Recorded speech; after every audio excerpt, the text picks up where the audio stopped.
Alonso, ¿católico? Católico, sí. Oye, yo entré porque tú decías que invitabas a algún católico. Sí, estamos hablando de la forma en que la Iglesia Católica hace doctrina. ¿Estás familiarizado con eso? Pues un poco, estaba escuchando que decías que no se puede decir que alguien que lea a los padres de la iglesia se vuelve católico, ¿no? Sí. Entonces, yo me volví católico leyendo a los padres de la iglesia. ¿Qué parte? Leyendo, por ejemplo, a Justino Mártir en su apología. ¿Sabes lo que dice acerca del pan por el cual se reúnen los cristianos? Sí. Justino dice que ese pan por el que se reúnen los cristianos se vuelve en la carne de Cristo. O sea, si eso no lo tomas como una referencia al catolicismo, ¿a qué denominación dirías que se está refiriendo ahí? Okay. O sea, ¿con cuál Alonso, relacionarías? Alonso, pero tú dices que has leído a los padres, ¿no? Y me acabas de mencionar un padre. ¿Sabes que hay padres que hablan en términos simbólicos de la Eucaristía? ¿Tú crees que Justino hablaba simbólicamente? No, pero no te estoy preguntando por Justino, porque tú dijiste los padres, no dijiste un padre.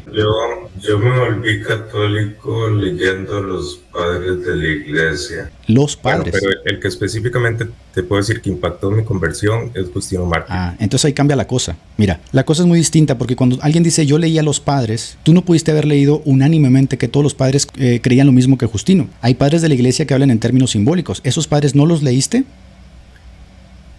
Ok, pero entonces tú, en el caso de Justino, ese lo tomamos como que está viviendo la doctrina católica. Eso es lo que quieres decir. No, déjame te explico lo que pasa. Déjame te explico. Tú leíste a Justino y a ti Justino te convenció de que la doctrina católica, porque Justino no habla de la transustanciación, transustanciación es otro tema, de que la doctrina católica es la verdadera. ¿Qué pasa si un protestante lee a un padre que habla en términos simbólicos? ¿Tiene el derecho a hacerse protestante? Según tu lógica.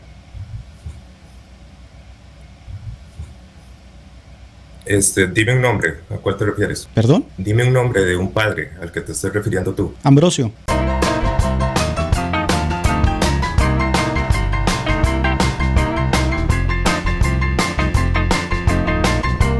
No.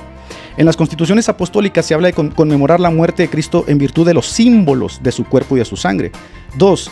Demuestra que Eusebio de Cesarea se refería comúnmente a los elementos como símbolos. Clemente, que puede usar varias fraseologías, dice: el Señor expresó por medio de símbolos en el Evangelio de Juan el carácter bebible de la fe. La Escritura nombró al vino como el símbolo místico de la Santa Sangre. Esto viene en la Historia de la Transustanciación, la página 345 a la 348.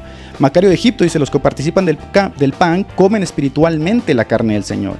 Cirilo de Jerusalén dice: en la figura del pan se te da el cuerpo y en la figura del vino se te da la sangre. Teodoreto dice que los elementos son símbolos del cuerpo y la sangre de Jesús. En el libro de los sacramentos, que es atribuida a Ambrosio, él habla del pan y el vino como figuras del cuerpo y de la sangre de Jesús. Ambrosiarter afirma de manera similar que recibimos el cáliz místico como un tipo de la sangre divina. Orígenes dice: por tanto, él mismo fue herido cuya sangre bebemos, esto es, recibimos la palabra de su enseñanza. Orígenes dice también: porque Dios, el Verbo, no llamó su cuerpo a ese pan visible que tenía en sus manos, sino a la palabra en cuyo misterio este pan había de ser partido. Tampoco llamó a esa bebida visible su sangre, sino la palabra en cuyo misterio esa bebida había de ser derramada. Pero el más representativo de todos ellos va a ser San Agustín. Por ejemplo, en su comentario al Salmo 3, San Agustín llama a los elementos figuras del cuerpo de Cristo. En su doctrina cristiana, en el capítulo 16, en el numeral 24, él afirma que los textos que hablan del cuerpo y la sangre de Jesús deben interpretarse de forma figurativa. De hecho, en este apartado, San Agustín ofrece una clase de hermenéutica, diciendo que ciertos pasajes no pueden interpretarse literalmente, y el pasaje que usa irónicamente como ejemplo es el pasaje donde Jesús dice: si no comieres la carne no tendráis vida, argumentando que ese texto no puede leerse de forma literal. En su tratado sobre el Evangelio de Juan, en el capítulo 27, dice que los judíos entendieron el comer la carne como literal, cuando Jesús hablaba en términos metafóricos. En su tratado sobre el Evangelio de Juan, en el capítulo 40, nos dice que la forma en que los judíos bebieron la sangre de Jesús fue creyendo en él. En su tratado sobre el Evangelio de Juan, en el capítulo 26, San Agustín dice que no se trata de aplastar con los dientes el sacramento, lo cual de nada vale, sino recibirlo en el corazón. De hecho, esto mismo va a decir Lutero en su cautividad babilónica, siguiendo a Agustín.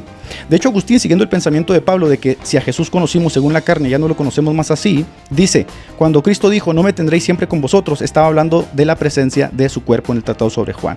De hecho, tan cierto es que no había consenso en tantos temas, incluida la Eucaristía, que en el siglo XII se compiló el llamado Decreto Graciano, que intentaba armonizar todas las posturas que diferían en la Edad Media. Lo mismo hizo Pedro Lombardo. Así que tenemos que afirmar varias cosas. Lo primero, no hubo consenso en los padres. 2, que aunque algunos sostenían una visión realista, que yo también la sostengo, no racionalizaron el misterio. 3, que las disputas teológicas libradas en el siglo IX se libraron a razón de la falta de consenso. 4, que el concepto de transustanciación incurre en una desarmonía ontológica, que espero que Rodrigo no lo omita. Y 5, que mientras los católicos, cuando dicen que esto siempre fue creído como ellos lo creen hoy, es falso. Así que lo que los apologistas católicos hacen, como de costumbre, es seleccionar arbitrariamente a ciertos padres y pensadores para asumir una postura y desechan a otros padres. La pregunta que te hice es, ¿qué pasa si un protestante leyendo a un padre de la iglesia que habla en términos simbólicos de la Eucaristía concuerda en que eso refuerza su postura?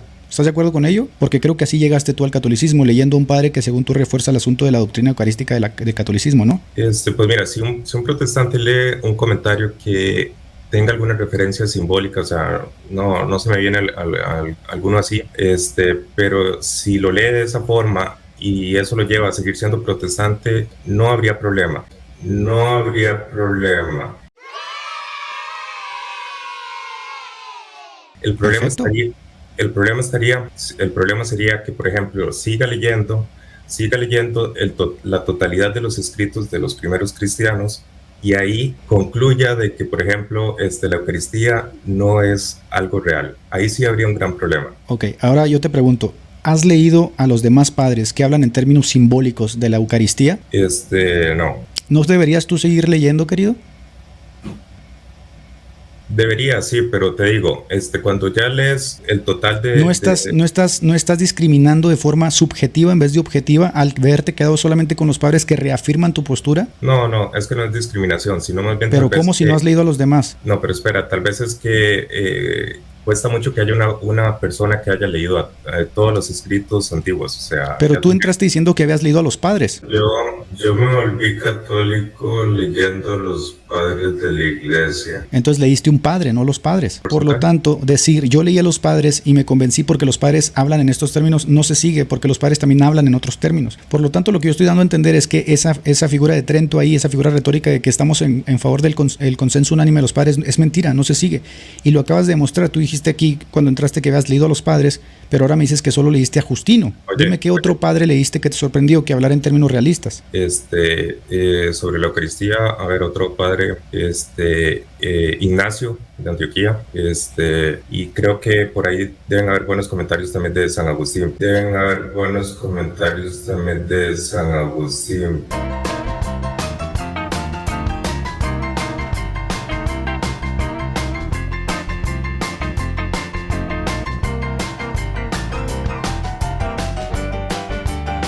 Pero el más representativo de todos ellos va a ser San Agustín. Por ejemplo, en su comentario al Salmo 3, San Agustín llama a los elementos figuras del cuerpo de Cristo. En su Doctrina Cristiana, en el capítulo 16, en el numeral 24, él afirma que los textos que hablan del cuerpo y la sangre de Jesús deben interpretarse de forma figurativa.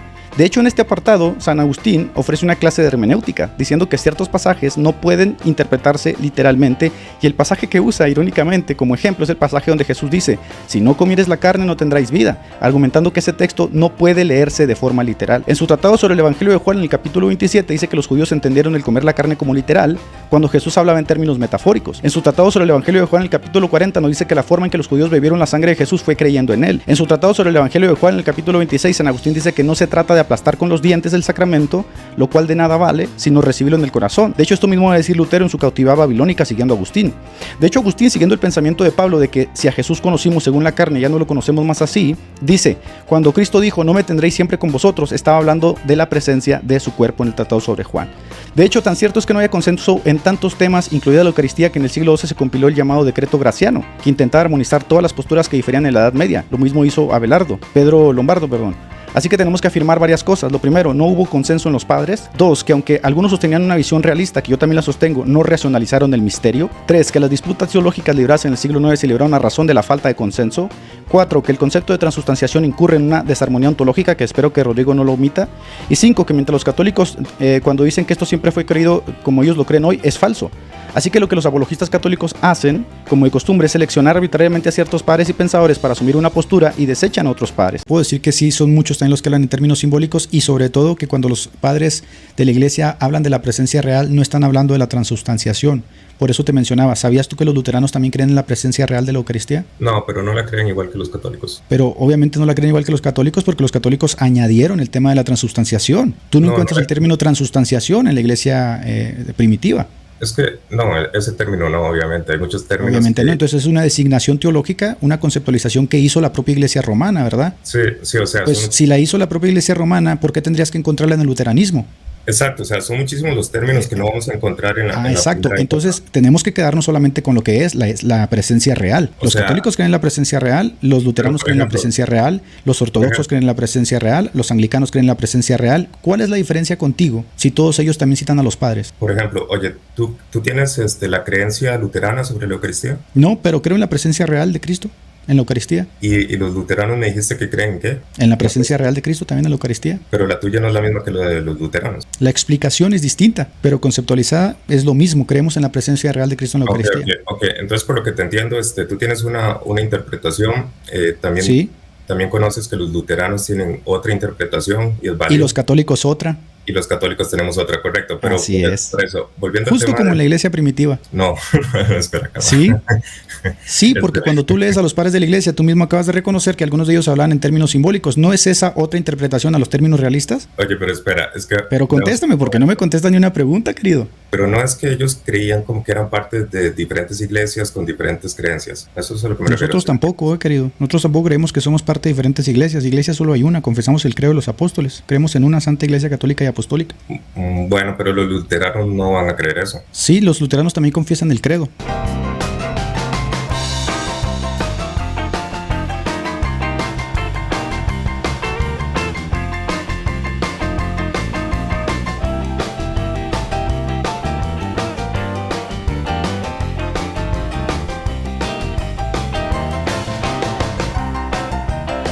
Pasa que muchas veces los católicos cuando se refieren al término o usan el vocablo iglesia se refieren a la iglesia católica romana y eso les crea un prejuicio hacia las demás expresiones del cristianismo. Iglesia somos todo el conjunto de creyentes que confesamos a Cristo alrededor del mundo. Pues sí, nosotros los católicos creemos eso. Por ejemplo, nosotros creemos también que los protestantes son parte de la iglesia católica, aunque no plenamente. ¿Sabes eso? Nosotros somos parte de la iglesia. O sea, independientemente de la opinión que tú tengas como católico, nosotros formamos parte de la iglesia porque hemos confesado a Cristo y estamos bautizados en su nombre. Entonces, que el catolicismo no reconozca ortodoxos, luteranos, eso es aparte, ¿no? La iglesia nosotros podemos decir que la iglesia católica es parte de la iglesia, sin necesidad de decir no son parte plena de la iglesia. Esa es una cuestión que ustedes inventaron. Pero mira, los católicos sí reconocemos a la mayoría de denominaciones, o sea, ya son algunas muy pocas como los testigos de Jehová que tienen... Pero esas son sectas. Sí, correcto. ¿Tú crees que los católicos también somos parte de la iglesia? Sí, por supuesto. Todos aquellos que confiesan a Jesucristo como su Salvador y se han bautizado cumpliendo el mandato bíblico y lo siguen con un corazón dispuesto, forman parte de la iglesia. Como dice el libro de Apocalipsis, de toda lengua, de todo pueblo y de toda nación. Es decir, la iglesia no está circunscrita a un estado. Aunque en el pasado existieron ¿Tú crees que cada católico forma parte de la iglesia? Como no puedo decir que cada protestante, porque eso quedará totalmente a discreción del juicio de Dios, pero sí puedo decir que en el protestantismo, en el catolicismo, en los luteranos, en los ortodoxos hay pueblo del Señor.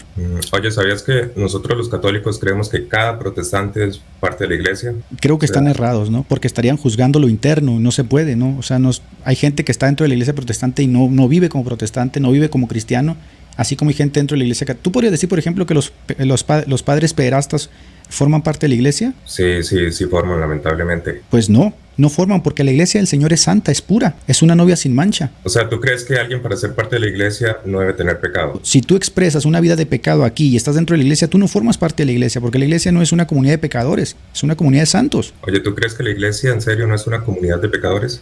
Sí, así lo creo. Cuando Pablo le escribe a la iglesia, él dice a los santos que están en Éfeso, a los santos que están en Roma, a los santos que están en Colosas. ¿O tú pensabas que solamente son santos los que canoniza la iglesia? No, pues... ¿Se ha leído la Biblia en esa parte, querido? Sí, nosotros creemos que, por ejemplo, cuando se refiere cuando se utiliza la palabra santos, pues sí es una forma en la que nos podemos llamar todos, pero eso no quita el hecho de que tengamos pecado, porque... Pero yo no he dicho eso, Yo no he dicho eso. Yo he dicho que la iglesia es santa. La iglesia no puede ser pecadora, porque si la iglesia fuera pecadora, ¿para qué murió Cristo? Cristo murió por los pecados de la iglesia. Ha lavado a la iglesia. Se la presentará como una novia limpia, sin mancha. Sí, pero oye, antes dijiste que tú creías en la iglesia como una comunidad que no tiene pecado, o sea, que las personas no tienen pecado. Y Sí, eso, pero te hice la distinción, querido. O sea, yo te hablé de la distinción. O sea, ontológicamente la iglesia como tal no puede ser una iglesia pecadora, tiene que ser una iglesia redimida, una iglesia santa. Ahora, en la iglesia hay personas que viven una vida de pecado, sin duda, pero esas personas recibirán su juicio, ¿no? Porque ni los maldicientes, ni los borrachos, ni los fornicarios, ni los idólatras, ni nadie heredará el reino de los cielos. Si tú me dices que la iglesia es idólatra, pues obviamente hay una contraposición ahí, porque los idólatras no heredan el reino de los cielos. Alonso, ya para terminar, te puedo hacer una última pregunta. Mira, cuando tú entraste me dijiste que leyendo a Justino te habías hecho católico. Yo te pregunto, ¿en qué parte de lo que leíste de Justino dice que los elementos son transmutados, como lo define el dogma católico? Sí. ¿Qué pasa si un protestante lee a Justino y no saca la conclusión de todas las categorías aristotélicas? ¿Estaría mal? Eso era lo que yo te decía, yo lo leí y no hay forma de que alguien lo lea, bueno, desde mi perspectiva, y no vea ahí la enseñanza católica. Pero católica ¿cómo, o sea, ¿cómo ves la transustanciación ahí? Si tú mismo me estás diciendo que es un lenguaje muy sencillo, la transustanciación aplica categorías aristotélicas, filosóficas. ¿Cómo es que ves la transustanciación en Justino? ¿No deberías de ver lo más sencillo, por ejemplo, la presencia real de los luteranos, que no utilizan la nomenclatura de la filosofía aristotélica? No. ¿Por qué no? Explícame por qué no. No, lastimosamente, por eso te digo, los luteranos tienen, aunque su creencia suena parecida a la de los católicos, se diferencia, pues tú sabes, en que ellos no creen, por ejemplo, de que cuando están comiendo ese pan están comiendo a Cristo. Ellos no creen eso. Sí creen eso. Ellos creen eso. Sí, ellos creen eso.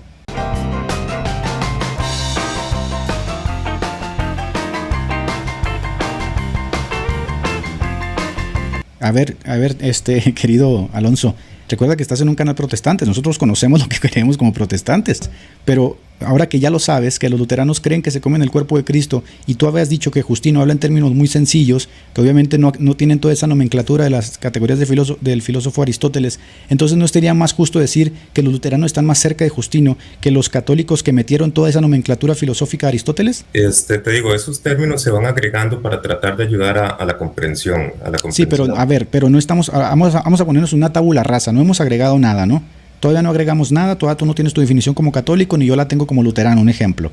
Y me acerco al texto de Justino, que habla de la presencia real. ¿Quién podría llegar a una conclusión mejor? ¿El luterano que entiende así el texto como la presencia real, o el católico que ya metió toda esa explicación filosófica de Aristóteles a través de Tomás de Aquino? ¿Quién está más cerca del texto en su original, en su pureza? Oye, pero es que, déjame Pero pensar. respóndeme la pregunta, pues no me respondes ni una pregunta, Alonso. Oye, pero mira, los luteranos, no es que los luteranos han agregado sus términos o no. No, los luteranos no utilizan la filosofía de Aristóteles, de hecho no utilizan filosofía. Los luteranos le llaman la consustanciación, ¿no es cierto?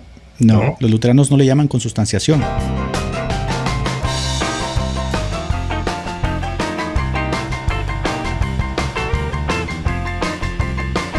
Ese es otro error que muchos católicos tienen, que piensan que luteranos le llaman al acto eucarístico consustanciación. Ellos no le llaman consustanciación. O sea, tú crees que comes a Cristo en la Eucaristía, yo creo lo mismo, y los luteranos creen lo mismo. Sí. O sea, el que estaría incorrecto es el que no crea eso. Probablemente, pero recuerda que también hay padres de la iglesia que hablan en términos muy simbólicos, no siempre realistas.